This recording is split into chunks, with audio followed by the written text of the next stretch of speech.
Hey beautiful people, and welcome to my channel Curlyreecie.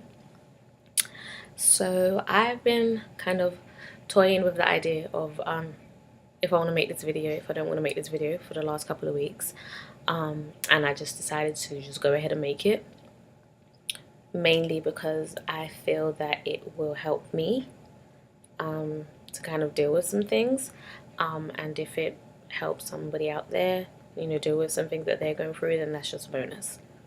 So where have I been? So I mean, the last video I uploaded on here was in September 2017, and we're now in February of 2019, so it's been a while. So I'm just gonna talk about what I've been up to, about what's been going on in my life. I'm gonna edit this video minimally, if at all, so it may be a long video, but bear with me if you want to. If you don't want to, then hey, it's not for you, I guess. Disclaimer, there might be some tears. I have a face out here just in case there are. I hate crying. I really hate crying. I'm such an ugly crier. And when I start crying, like, I kind of don't know how to stop. So I don't want to cry, but if I do, then it's part of life, you know. So I will start kind of at the beginning, you know, like a couple weeks after my last upload, and I'll try and go in chronological order and, you know, in steps. But if I don't, then hey, I'm getting it all out anyway. So September 2017, I would say that was one of the happiest months of my life, as well as one of the saddest months of my life. So one of the happiest, because my husband and I found out that we were expecting a baby. So we were really happy about that. We'd been trying for, I think, like 9-10 months, so it was about time. And it's been so long since I last uploaded a video that I had a whole pregnancy, and I now have a whole baby, 8-month-old baby boy. And he's amazing. He's chunky and fat and squishy, and he's just lovely, and we love him. And our daughter that we already have, you know, she's just the best big sister ever, and they love each other, and we just love the relationship and the bond that they have. September of 2017 was also one of the saddest months of my life, because that was when my dad died, and it was just so out of the blue and so sudden. I remember, like, when I got the news, and I was like, he can't be dead. I just tagged him, like, in a Facebook post the other day of, like, my daughter at her gymnastics class. Like, you know, he wasn't sick, as far as we know. I think, like, he had a cold, but, you know, people get colds all the time. I just got over, like, a 3-week cold. He wasn't old either. He was only 51. So yeah, it was hard, and it still is. Like, I don't feel like I've fully dealt with it, just because it was so out of the blue. But I remember, like, where I was and what I was doing when I got the call. So I was a few weeks pregnant, and I don't know why, but pregnancy, it just does not, like, mix well with me. Me and pregnancy, we're not friends. I do not have good pregnancies at all. So I remember I was at, I went to McDonald's because I was hungry, and it was one of those days when I didn't have really bad morning sickness, and I was like, oh yeah, I want a sausage McMuffin. I'm just fat, I'm greedy. People that know me and love me, they know this already. So I was in McDonald's. I had just dropped my daughter off at school, and I was in line. And I remember my cousin called me, but she called me on, like, the Facebook like Messenger app, and we hadn't spoken, like, face to face in, like, years. Like, obviously, you know, like, over social media and stuff, we'd kept in touch and whatever, but I hadn't even been back to England since, like, 2015. And this was my cousin on my dad's side. And I'm not gonna lie, like, the first phone call I did ignore, because I was just like, oh, I just want to eat my food, and I just want to go home and sleep. I'm tired as hell. Like, I don't really want to talk to anyone right now. So I'm not gonna lie, it was kind of bad of me, but the first call I didn't answer. And then she called me again, and I was like, okay, maybe I should answer. Maybe it's important. I mean, you know, we haven't like spoken like that in a while, and she's calling me like back to back. So she answered it, and I don't remember like exactly what she said in the beginning, but I remember when she was like, babe, you might want to sit down. And I'm like, okay, like I'll sit down. And she was like she was crying, so obviously I knew something was up. And she was like, oh babe, I'm sorry to tell you, but your dad died.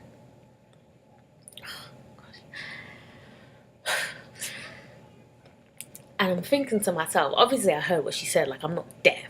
And I'm thinking to myself, like, what are you talking about? Like, my dad's not dead. Like, and I was like, and I said to her, I was like, what are you talking about? And she's like, your dad's dead.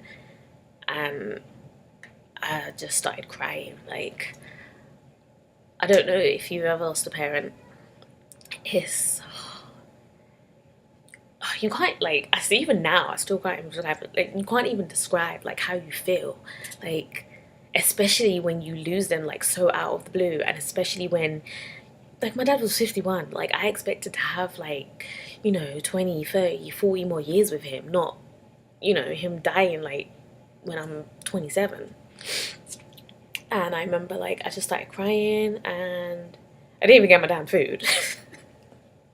I went home because we were still living in Vegas at the time, and the McDonald's was like just a few minutes drive from the house. And I remember we were moving in like 2 days, so my husband was at home, like he wasn't at work or anything. And I told him, and I just like I still didn't believe it. And I like went on like my dad's Facebook page, and already like someone had like posted like RIP, like, geez, like let his kids freaking find out first before you're just going and posting everything on social media.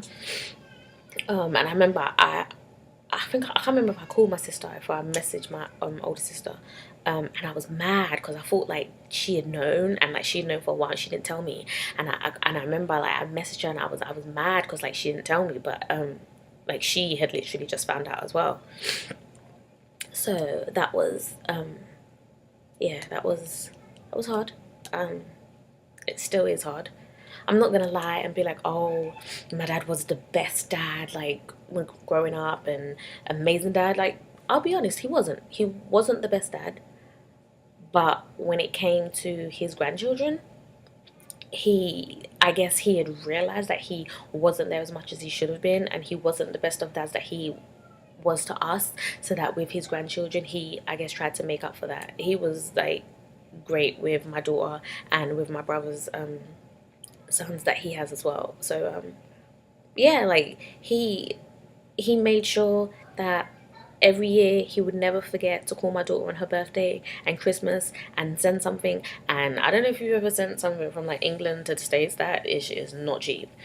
And it was just little things like that. You know, it wasn't the materialistic things, because me and my husband, we can provide for our kids whatever they want or need. But it was just him remembering. Like, even when we came out there in 2015, like, my mum met us at the airport, and my dad was the first person at my mum's house.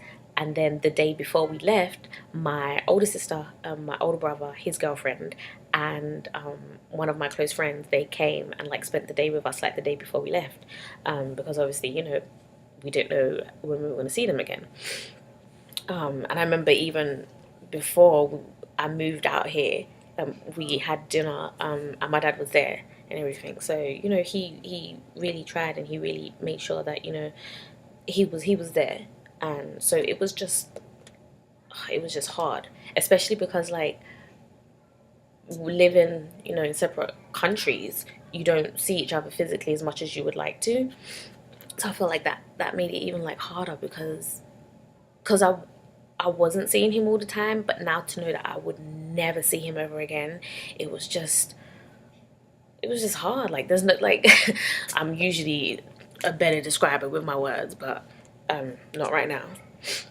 So that was then. And then literally the next day, the movers came to pack up our stuff, because we were moving from Nevada, like Las Vegas, to Chicago, like Illinois. And literally we were driving like from Vegas. We actually drove from Vegas to Indiana because that's where my husband's family, his parents live, and that's who we were going to be staying with because my husband got a new job, which was why we were moving. He's originally from Chicago, so that's why we were going back there. Back here, yeah.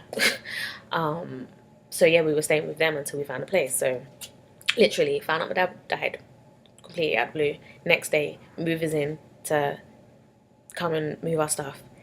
And that night we stayed in a hotel because we like had suitcases like for the stuff that we needed for the next couple of months until we got our stuff. And then literally the day after we started our like just under 2,000 mile drive to Indiana. And I'm doing all of this while pregnant in like the early stages of my pregnancy. So yeah, so that was that. And then his funeral was in October, and I have to kind of go backwards and forwards in this bit here because during all of this, my older brother, he was battling cancer. I mean, he had done for like the last 2 years, and I hadn't seen him. Like I said, I hadn't seen anybody like from England face to face since 2015, other than when my mum came to visit us in Vegas in 2016. So when the last time I saw him, my uncle, my dad's older brother, had literally just died of cancer, and a few months after we left England, my brother was diagnosed with cancer. So yeah, it was a lot. So I remember when we were in Portage, and my husband was at work, my daughter was at school, and I was at my in-laws, and I was basically home alone. And I remember talking to my brother, and he was like, Reese, like your brother's dying, like. Like no one calls me Cherise. Like nobody in my family, like friends, no one calls me Cherise. Everyone calls me Reese, Reese, Ree, whatever. And I remember when he said that, and like to hear your brother or your sibling or like someone that you love, like literally say to you like I'm dying. It just does like something to you. And I remember saying to him, I was like you have to fight this. Like I know it's hard, and I know that they may have said that there's nothing more they can do, but you're still here, and I need you to fight this. So yeah, so my dad's funeral was in October, and I went back home for a week to attend his funeral. And I remember the day of his funeral, and I was like to myself, I was like, don't cry, don't cry, don't cry, don't cry.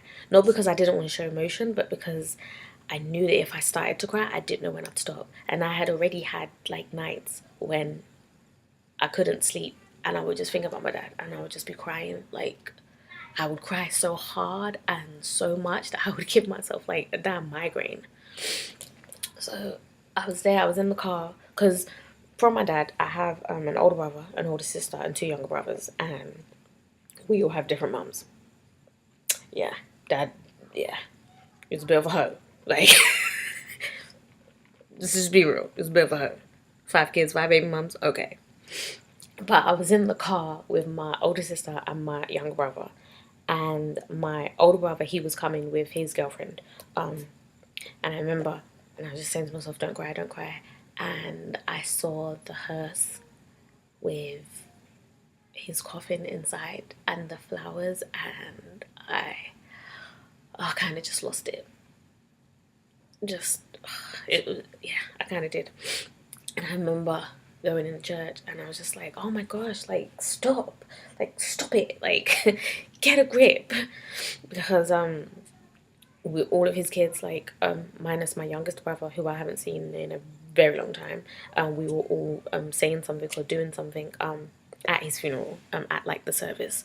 Like my sister read a poem, my brothers read like letters and stuff, and I was singing. And I chose to sing because other than my husband with singing, my dad was like my biggest fan. Like when I say my dad was so proud of all of his kids, he may not have been the best dad, and he may not have always been there when he, I guess, should have been, but he was so proud of his kids. Like literally, you'd meet him and he'd be like, my name's Gary, I got 5 kids. Like literally. So I chose to sing because it felt right. And I remember, and my sister was supposed to sing with me. She was supposed to sing with me. She didn't, but we were all up there, and like, so I was up there, and I sang His Eyes on a Sparrow, and I tried to sing like the first line, and I remember saying like, I can't do this. I don't know if anyone heard me because like there was a mic there, but I said it quietly. I was like, oh my god, I can't do this. And then I just kind of like closed my eyes and sang, and my sister just completely forgot to like sing with me. And yeah, it was just, it was hard seeing my brother because like I said, I hadn't seen him in like 2 years, and I had, known about his cancer, and my dad had, like been keeping me up to date with things and everything that he was going through, and like all the different surgeries he's had. But when I saw him, like my heart just broke, because he like he didn't look like my brother. Like my brother's always he'd always been tall and skinny, but he was so skinny, like it just didn't look like Sean. It just didn't look like him, and he had had surgeries on his face to remove tumors and stuff that he'd had, and he didn't sound like my brother. Like he didn't sound like him. And I remember when he was speaking at the service, and I had my arm around him, and I'm like, I can feel like your bones, like your skin and bone. Like, so yeah, that was hard. We got through it. And one thing I will say about my dad's death, the one thing that I guess was the good thing to come out of it, was one, I got to see my brother. Because my last day in England, I just spent it with him. Like I just spent the whole day with him, and his girlfriend, wife now, but girlfriend at the time. And I got to see my nephews. They're so gorgeous. Like my youngest nephew is so funny, and it was just a nice day. Like he was just showing me. For those that don't know, like my brother was a grime artist and a drum and bass artist, and he was amazing. And he was just showing me like all his videos and all the places he had like performed at, and I was just so proud. I was just like, he had been doing this since he was a teenager. Like I was like, yes, like yes. But I didn't do that, but it was just nice to see him doing what he always wanted to do and doing what he meant to do, and I was just so proud as like his like little sister. Like you're doing it, bro. Like you've done it, you know. But yeah, so that was October. Then December we moved. We moved from my in-laws to our own place. We finally found a place. And that, I mean, yeah, it's a big deal moving, but we just moved freaking across the damn country. Like moving to like Illinois, like Chicago, well, the suburbs. I like my life. Like the next day over, that's not a big deal. And then in February, my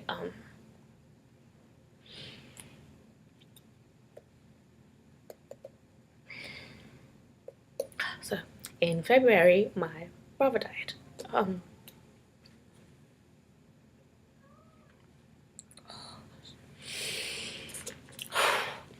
He lost his battle to cancer and he died. Like it's nearly a year, like and I'm still like crying about it. Yeah. So like he had been told that there was nothing else he could do, which was why when my dad died and we had that conversation, he was like, Reese, like your brother's dying. And he had been in hospice for a couple months, so it wasn't like we didn't know it was coming, but oh, you can hear my kids, the husband, my daddy's getting him ready for bed, and clearly like I guess all hell's breaking loose. So yeah, like we didn't know it was coming, but when that person's still here, you still have that little bit of hope, like, so what if the doctors just said there's nothing they can do? So what if it's spread to like everywhere? Like you're still here. Like you still want them to make it. You want that miracle to happen. You hear about miracles happen all the time, like you want that, like you need that.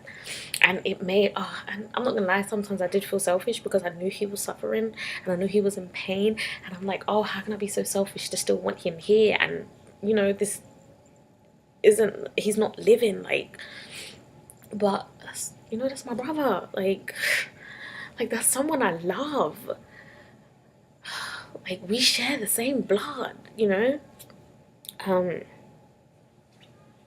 So yeah, that happened. And like I said, pregnancy did not, like, mix well with me. Me and pregnancy not friends, so I couldn't even attend his funeral because I had been having such a bad pregnancy, like my entire pregnancy.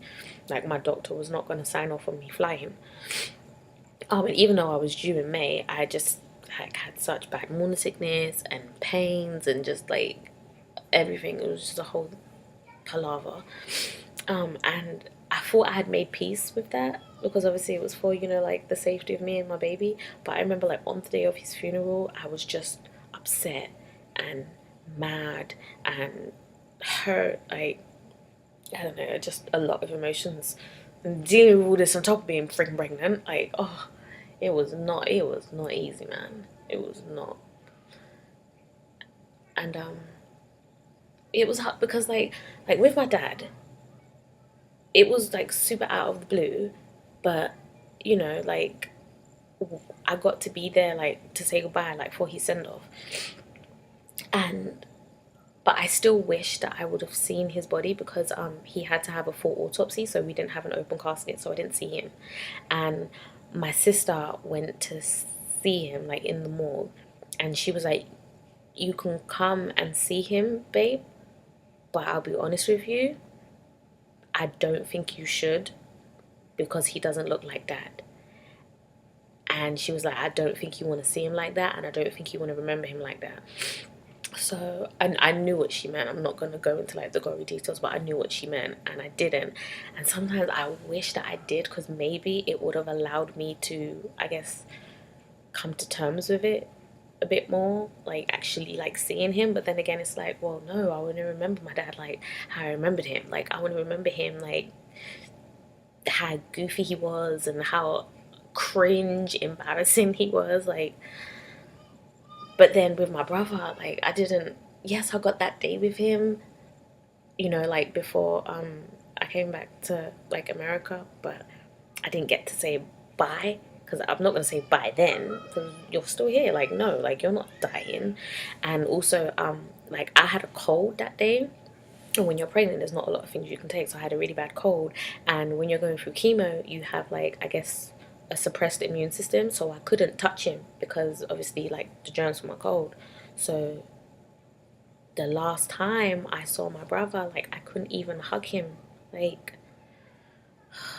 oh man, like, I couldn't even hug him.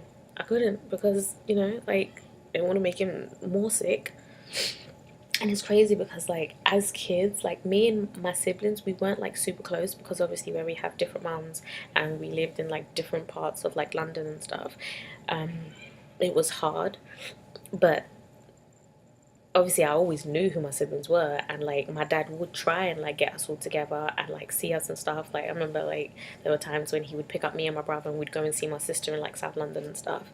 And even though we didn't grow up in the same household, they're still my brothers and sisters. Like, yes, we only share the same dad, but I don't call any of them like my half brother or my half sister. We don't refer to each other like that, which is what I love. Like, they're not half a person, you know.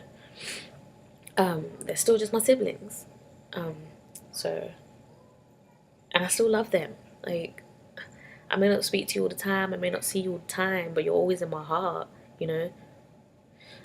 So yeah, so that was February. And then in March I gave birth to my son. And like I said, pregnancy is not good for me. I remember I had my daughter at 38 weeks and 5 days, so I was like, oh, my son's coming early. No, I had him at 40 weeks and 2 days. And only because I was like, I'm done. Like, I'm done being a freaking whale. I'm done being a damn hippo. I'm done waddling over the damn place. I'm done everything being swollen. Like, I'm done being in pain. And I was like, induce me. And when my OBGYN asked me if I wanted to be induced, and she expected me to say no because I was like, nope, I'm gonna wait it out. I want a natural delivery like I had with my daughter. Yeah, that didn't happen. So yeah, so I was induced. And also, there's a test that they do out here to see if you have strep B, which is an infection. And of course, I tested positive for that. So I had to, when I was in labor, I had to have like an IV and to have 2 bags of antibiotics, because I guess it's not that the infection isn't that, I guess, bad for like adults and mum, but it can be very, very bad like for the baby, and it can be passed on to the baby through delivery. So there was that. So I had to have 2 bags of antibiotics, and I had to spend 2 days in the hospital for them to monitor me. So my son, he was delivered and he wasn't breathing. And I remember being there, like, like when they take the baby and they like try and do things and everything. Like my husband was able to cut the cord, and he wasn't able to cut the cord with our daughter because I had a bad delivery again. So I was like, he's able to cut the cord, so everything must be fine. But I didn't hear him crying, and I love my husband, but he gets on my nerves so much. And I'm asking him what's wrong, and something's wrong. But he's saying, "Oh, it's okay, baby, it's okay." But I can see tears in this man's eyes. So if I can see tears in your eyes, then clearly everything's not okay. Like, I know you're happy tears. Like, you've only cried happy tears once, and that was when we had like our first scan with our daughter. Like, no. So yeah, so he was born not breathing. So obviously they were trying to get him breathing, and obviously he's here with us now, so they did, but he had to spend 2 days in the NICU, and he also had jaundice. So there was that, and obviously I'm having to stay in the hospital because obviously of the infection that I had. And so that was May 30th. He was born May 30th. And then when we got home, I was never diagnosed, but I'm pretty sure that I had postpartum depression. And I say that because for the first couple weeks, I was just so sad. Like, yes, I know I had been through a lot, like, in my pregnancy, and I was still dealing with that grief. But I was just sad. Like, I was sad that he had to spend that time in the NICU. I was sad that like my dad wasn't there like to meet his grandchild. I was also sad because where his first few hours, like his first hour of life, he wasn't breathing and they had to do all the stuff they had to do and he had to go to the NICU. We didn't get to do skin to skin. I got to hold him, but only for a short amount of time. Now with my daughter, I got to do skin to skin with her straight away, and literally for her first feed, she fed for over an hour. Like, I breastfed her for over an hour, and I had issues with my son breastfeeding. Like, I had to see a lactation consultant. Like, it wasn't as easy as it was with my daughter. And as a mum, especially a mum that has been like, yes, I'm going to breastfeed, not being able to provide that to your child, that is hard. Like, it's like heartbreaking. And he had to have formula, and I was always like, no, I don't want my baby to have formula. Like, no, breast milk, da da da da, whatever. Now like I said, he's fat and squishy and chunky, and he's been over 20 pounds since he was 6 months, and he has been exclusively breastfed since like 2.5 weeks old. So there was that. And it's crazy because the only other person that knew about like my depression is my husband, because he said that I needed to talk to someone, and I did. I didn't see anyone like face to face, but there's a lot of helplines out there, and I spoke to like a lot of people like over the phone and stuff. And I don't I don't let my feelings out as much as I should, because I always feel like I have to be strong and I have to just like soldier on.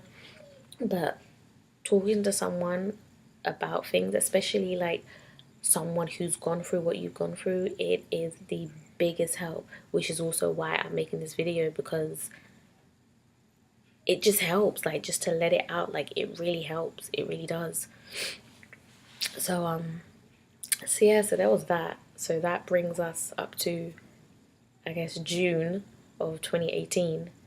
And I guess ever since then, like, I'm not gonna lie, things have been smooth sailing. No, they have not been. My son kind of doesn't sleep through the night. He did, and then he got really sick over Christmas and New Year's. We all did, actually. And he was waking up in the middle of the night, which was waking me up in the middle of the night. We're only now trying to transition him like back into his crib, because I know this is really, really bad, but he would sleep with me in the bed, especially when he was sick, because you have to keep their fluids up, and I'm breastfeeding him, so I'm kind of having to breastfeed him like all the damn time. And I'm back in school, and I mean, yeah, you know, things are going good. Things are going, I'd say, better than they were. But yeah, it was a tough time. Like, and like saying it all out now and like kind of like condensing it all, I'm just like, man, I went through some ish. Um, and it's crazy because like, oh my god, if I didn't have my husband, like this, you don't even know how amazing this man is. Yeah, there's times he gets on my nerves and I want to smother him in the middle of the night. Um, but he's an amazing man. He really is. And if it wasn't for him and my babies and my sister and my friends, I do not know how I would have gotten through this last like year and a half. Like it was, yeah, it wasn't easy.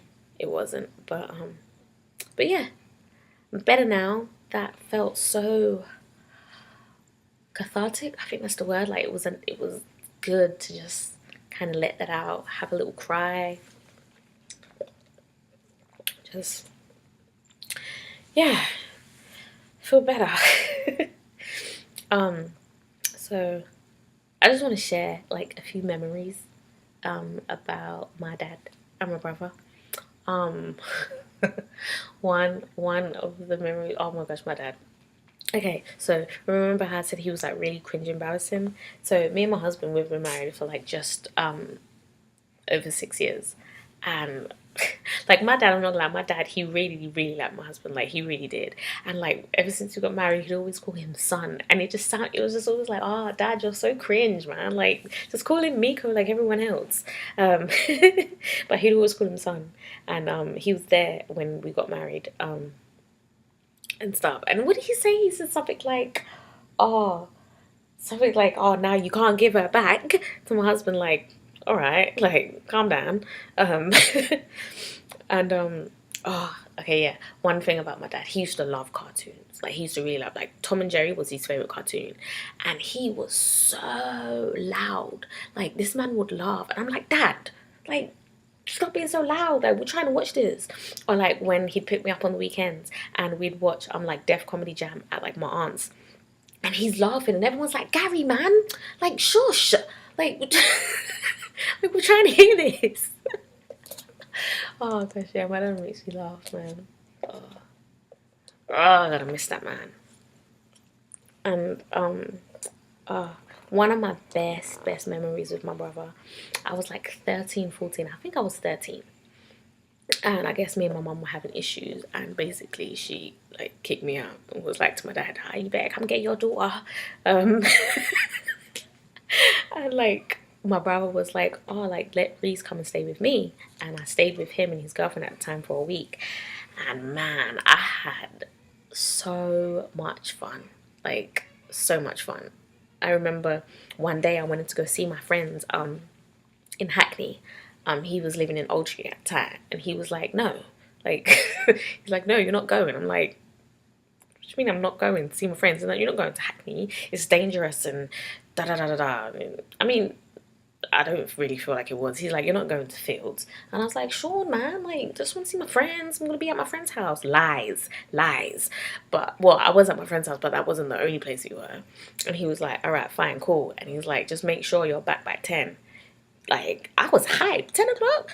I mean, I was like 13. Like I think my curfew with my mum was like 9:30. And obviously Old Street ain't that far from Hackney, so I wouldn't even have to travel as far. And and he said to me, he was like, "And don't think I don't know about that little you that likes you." And I'm like, he said the name. I'm not gonna say the name, but he said the name, and I was shook. I was like like how does he know? And I guess he saw my face. He was like, "Yeah, like I've been keeping tabs on you. You're my little sister. Like I know."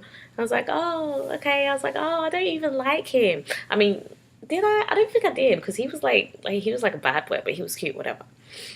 And yeah, I was shook. So like, yeah, my brother was like keeping tabs on me, like okay, but nah. But that week, man, I had like such a good time, like such a good time. And like, you know how people say that like babies and animals can see spirits?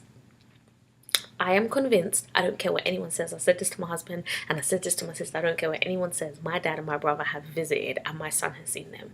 Because, like I said before, my brother, you know, he did music. And one of his songs was Bust It.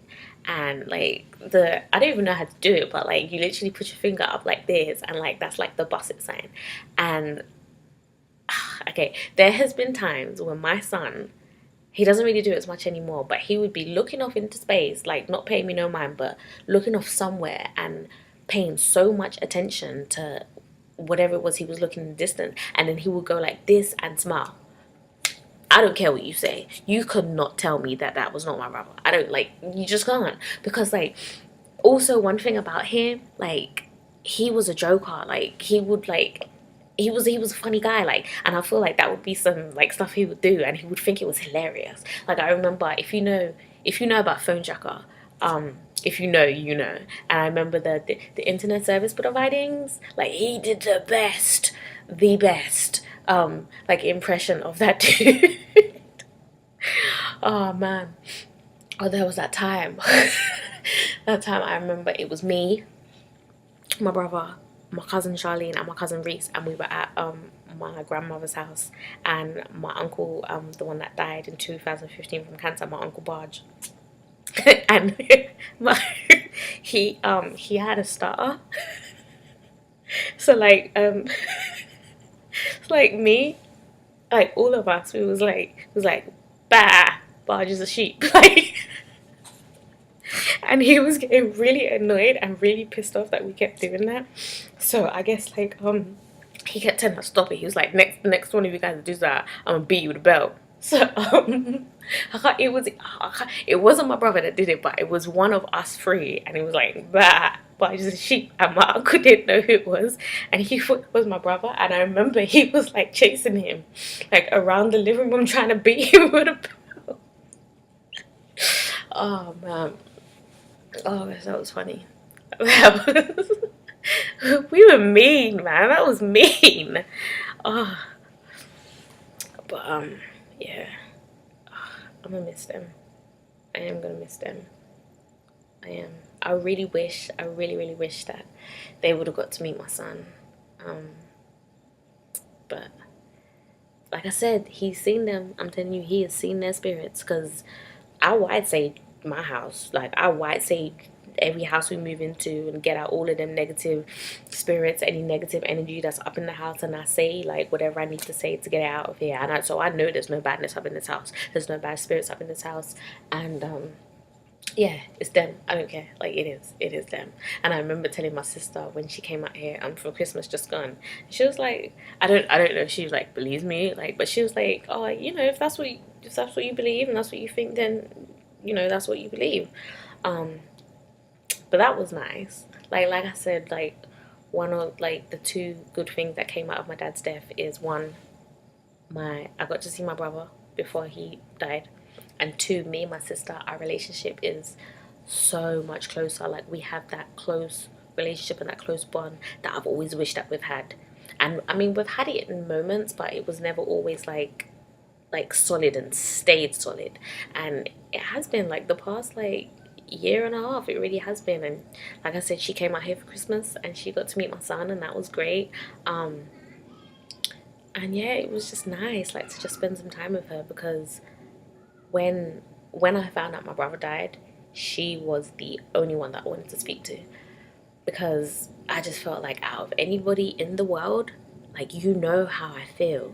Like, we just lost our dad, and now we just lost our brother. Like, out of anybody in this world, you are the one person who knows, like, what I'm going through, and who knows, like, how I feel right now. And I remember, like, when I got the call about my brother, we had gone to Wisconsin Dells. It was, like, me, my husband, our daughter, my in-laws, my brother-in-law, nieces, and like some friends of the family. And I remember I had gone to bed like super early that night because I had the worst migraine ever, and I had put my phone on silent because I get annoyed like when my phone rings or whatever, so I always have my phone on silent, or when I get text messages I just find it too loud and annoying. And I remember like my phone was going off because it was on like the nightstand, like next to the bed. And obviously when your phone's vibrating, it goes off, and it kept going off, going off, going off. And I'm like, oh my gosh, like who is calling me at like 4 o'clock in the morning? And by the time I got to my phone, it stopped ringing, and I saw like a bunch of like missed calls, like Facebook calls, like WhatsApp messages, and like I said, like my brother had been in hospice, and I saw missed calls from my sister, and I just knew, like I just knew what it was. Like I knew.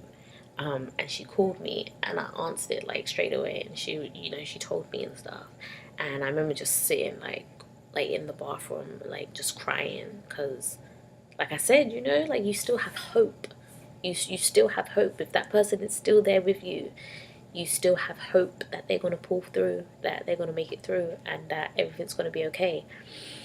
And quite frankly, I didn't think like the universe and the world would be that cruel that like I lose my dad and lose my brother as well, you know. Um, but yeah, that wasn't a nice time. And I remember I told my husband, and I was just like, babe, I'm just gonna let you know, if you wonder why I'm not talking and I'm down, I don't really want to talk about it right now. Um, but yeah, and he respect that, because he knows that eventually I'm gonna come to him, and I'm gonna talk to him, and I'm gonna pour my heart out. But he doesn't force me to, and he just makes sure that he's there when I need him. Like for this video right now, he understands that this is, I guess, kind of healing for me, and he's getting the kids ready for bed, and I'm making a whole bunch of noise, and my son's going crazy because he's just a crazy baby, and my daughter's talking up a storm. But like he's, you know, super dad, and he's just like dealing with them for me. So that felt good. This is so good. Strawberry acai refresher, so good. But yeah, so I'm probably not gonna edit this video, like I said. Oh my gosh, 40 plus minutes. Yeah, you ain't gonna listen to this whole thing if you don't want to. I do not blame you if you don't. But that was, yeah, that was needed. So what I want to do, just changing, I guess, topics with my channel, by the name Curlyreecie. It is going to be about me and like my curly hair journey predominantly, but it will also include, I want it to include like videos of like my daughter and her curly hair, and like the curly hair journey that we're on with her. I want to include more, I guess, like lifestyle videos, like with things about like my life and my kids and me. And I mean, I don't care if I have 2 subscribers or 200,000. I enjoy making videos. Yeah, when you edit them, it's long, but it's fun. Like this is like something that I do for me. Like this is something that is enjoyable for me. So if you wanna come along on this journey with me, then hop along. Yeah, so thank you for listening. Thanking you for allowing me to share. And if this helps somebody, then great. Yeah, I needed that. So I will see you guys soon, and good night.